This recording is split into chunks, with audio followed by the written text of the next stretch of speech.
ದೀಕ್ಷಾ madam ತಗೊಳ್ಳಿ, ಒಂದೊಳ್ಳೆ gift ಬಂದಿದೆ, ಯಾರೋ ಮೊಬೈಲ್ ಕೊಟ್ಟಿದ್ದಾರೆ ಎಂದು ಆಕಾಶ್ ಹೇಳಿದಾಗ, ಯಾರು ಕೊಟ್ಟಿದ್ದು, ನನಗ ಎಂದು ಆಶ್ಚರ್ಯ ಮತ್ತು ಕುತೂಹಲಭರಿತ ಧ್ವನಿಯಲ್ಲಿ ದೀಕ್ಷಾ ಕೇಳ್ತಿದ್ಲು.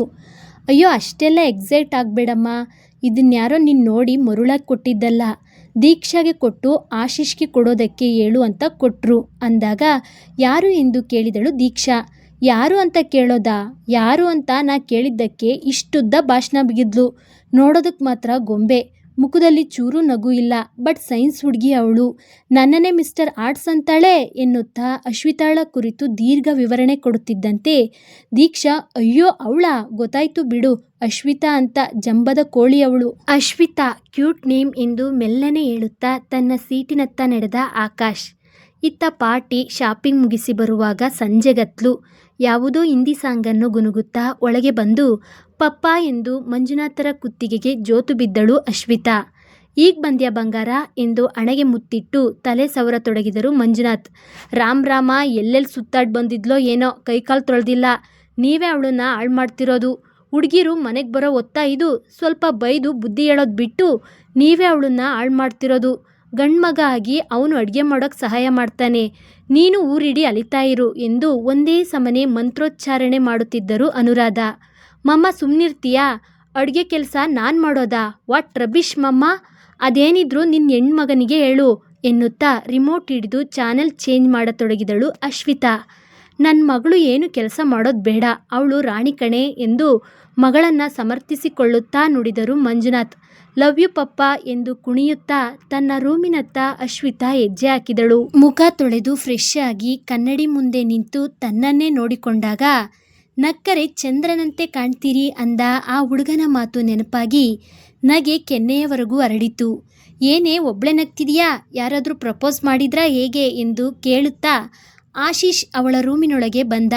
ಏ ಕೋತಿ, ನಂಗೆ ಪ್ರಪೋಸ್ ಮಾಡೋದು ಅಂದ್ರೇನು, ಅದು ಆ ಆರ್ಟ್ಸ್ ಪೀಸ್ ಎಂದು ಅಚಾನಕ್ಕಾಗಿ ಬಾಯಿಗೆ ಬಂದ ಮಾತನ್ನ ತುಂಡರಿಸುವಂತೆ ನಾಲಿಗೆ ಕಚ್ಚಿಕೊಂಡಳು ಅಶ್ವಿತಾ.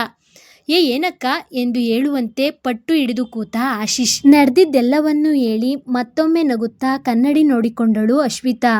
ಅವನು ಹೇಳಿದ್ರಲ್ಲಿ ಎಳ್ಳಷ್ಟು ಲೋಪ ಇಲ್ಲ, ನೀನು ನಿಜಕ್ಕೂ ಚಂದ್ರನಷ್ಟೇ ಸುಂದ್ರಿ ಕಣೆ, ಆದರೆ ಬೇರೆಯವರನ್ನು ತಿರಸ್ಕಾರದಿಂದ ನೋಡೋದು ಸರಿಯಲ್ಲ ಅಕ್ಕ ಎಂದು ಆಶೀಶ್ ಹೇಳುತ್ತಿದ್ದಂತೆ, ಅಯ್ಯೋ ಮಹಾನುಭಾವ, ನನಗೆ ಬುದ್ಧಿ ಹೇಳೋದು ಬಿಟ್ಟು ನಿನ್ನ ಅಸೈನ್ಮೆಂಟ್ ಪೂರ್ಣ ಮಾಡಪ್ಪ, ನಾನು ಓದೋದಿದೆ ಎಂದು ಕುಳಿತಳು ಅಶ್ವಿತಾ.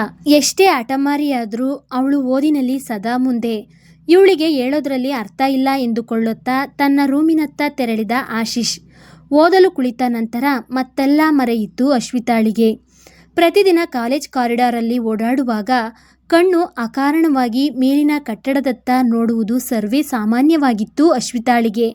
ಅಂದು ಕಾಣಿಸಿಕೊಂಡವನು ಮತ್ತೆ ಕಾಣಿಸ್ಲೇ ಇಲ್ವಲ್ಲ ಎಂದು ಮನಸ್ಸು ಯೋಚಿಸುತ್ತಿತ್ತು. ಆದರೆ ಯಾವ ಸ್ನೇಹಿತರೊಂದಿಗೂ ಇದರ ಕುರಿತು ಚರ್ಚಿಸಲಿಲ್ಲ. ಅದೊಂದು ದಿನ ಏನೋ ಕಾರಣಕ್ಕೆ ಪ್ರಿನ್ಸಿಪಲ್ ಚೇಂಬರ್ಗೆ ತೆರಳಿದ್ದಳು ಅಶ್ವಿತಾ. ಅಲೋ, ಎಕ್ಸ್ಕ್ಯೂಸ್ ಮೀ, ಒಳಗೆ ಯಾರಾದರೂ ಇದ್ದಾರಾ ಎಂದು ಚೇಂಬರ್ ಹೊರಗೆ ನಿಂತಿರುವ ಹುಡುಗನಲ್ಲಿ ಕೇಳಿದಳು. ಹೌದು ರೀ ಎನ್ನುತ್ತಾ ಅಶ್ವಿತಾಳತ್ತ ತಿರುಗಿದವನು ಒಮ್ಮೆಲೆ ಅರೆ ಮಿಸ್ ಸೈನ್ಸ್ ಎಂದ ನಾಟಕೀಯವಾಗಿ ಆಕಾಶ್ ಅಂದ. ಅರೆ ನೀನಾ ಎಂದವಳಿಗೆ ನಕ್ಕರೆ ಚಂದ್ರನಂತೆ ಎಂಬ ಅವನ ಮಾತು ನೆನಪಾಗಿ ನಗು ಬಂತು. ನೀನಾ ಅಲ್ಲ ಮೇಡಮ್, ನೀವಾ ಅಂತ ಕೇಳಬೇಕು, ಯಾಕೆ ಸೈನ್ಸ್ ಓದೋರಿಗೆ ರೆಸ್ಪೆಕ್ಟ್ ಕೊಡೋದು ಗೊತ್ತಿಲ್ವಾ ಎಂದ ನಗುತ್ತಾ. ದೀಕ್ಷಾ ಜಂಬದ ಕೋಳಿ ಎಂದ ಮಾತು ಅವನಿಗೆ ನೆನಪಾಗಿತ್ತು. ಯಾರೂ ಕೂಡ ಅವಳ ಎದುರು ನಿಂತು ಅವಳ ತಪ್ಪು ತೋರಿಸಿದ್ದೇ ಗೊತ್ತೇ ಇಲ್ಲದ ಅಶ್ವಿತಾ ಕೋಪದಿಂದ ಐ ನೋ ಎವ್ರಿಥಿಂಗ್, ನೀವೇನು ಹೇಳೋದು ಬೇಕಿಲ್ಲ, ಜಾಗ ಬಿಡ್ರಿ ಎಂದಳು. ಅಷ್ಟರಲ್ಲಿ ಒಳಗಿದ್ದ ಹುಡುಗಿ ಹೊರಬಂದಿದ್ದಳು. ಹೋಗಿ ಮೇಡಮ್ ಅಂದ. ನಿಮ್ಮನ್ನು ಒಳಗೆ ಕಳಿಸಿ ಇಲ್ಲೇ ನಿಂತ್ಕೊಳ್ಳೋಕ್ಕೆ ನನ್ನ ನೀವೇನು ವಾಚ್ಮ್ಯಾನ್ ಅಂದ್ಕೊಂಡಿದ್ದೀರಾ, ಲೇಟ್ ಪಾರ್ಟಿ, ನೀವು ವೆಯ್ಟ್ ಮಾಡೋದು ಕಲೀರಿ ಮಿಸ್ ಸೈನ್ಸ್ ಎನ್ನುತ್ತಾ ಮೇ ಐ ಕಮಿನ್ ಸರ್ ಎಂದು ಒಳಗಡಿ ಇಟ್ಟ ಆಕಾಶ್. ಇದನ್ನೆಲ್ಲ ಕೇಳುತ್ತಿದ್ದ ಅಲ್ಲೇ ಇದ್ದ ಒಂದಿಷ್ಟು ವಿದ್ಯಾರ್ಥಿ ಸಮೂಹ ಮುಸಿ ಮುಸಿ ನಗತೊಡಗಿತು. ಮನೆ, ಸ್ನೇಹಿತರು, ಶಾಲೆ, ಕಾಲೇಜ್ ಎಲ್ಲ ಕಡೆ ಅವಳ ಮಾತಿಗೆ ಯಾರೂ ಎದುರಾಡಿರಲಿಲ್ಲ. ಆದರೆ ಇಂದು ಆಕಾಶ್ ಅವಳ ಮಾತನ್ನು ಗಣನೆಗೆ ತೆಗೆದುಕೊಂಡಿರಲಿಲ್ಲ. ಸಣ್ಣ ಅವಮಾನವನ್ನು ಸಹಿಸದ ಅಶ್ವಿತಾಳಿಗೆ ಆಕಾಶ್ನನ್ನು ಕೊಂದೇ ಬಿಡುವಷ್ಟು ಕೋಪ ಬಂದು ಬ್ಲಡಿ ಬೆಗ್ಗರ್ ಎಂದು ಬೈಯುತ್ತಾ ಪಟಪಟನೆ ಕಾಲು ಬಡಿಯುತ್ತಾ ತಿರುಗಿ ಬಂದಳು ಅಶ್ವಿತಾ. ನಿನಗೆ ಬುದ್ಧಿ ಕಲಿಸ್ತೀನಿ ನೋಡ್ತಿರು ಎಂದು ಮನಸ್ಸಿನಲ್ಲೇ ಶಾಪ ಹಾಕುತ್ತಿದ್ದರೆ ಇದರ ಅರಿವಿರದೇ ಇದ್ದ ಆಕಾಶ್.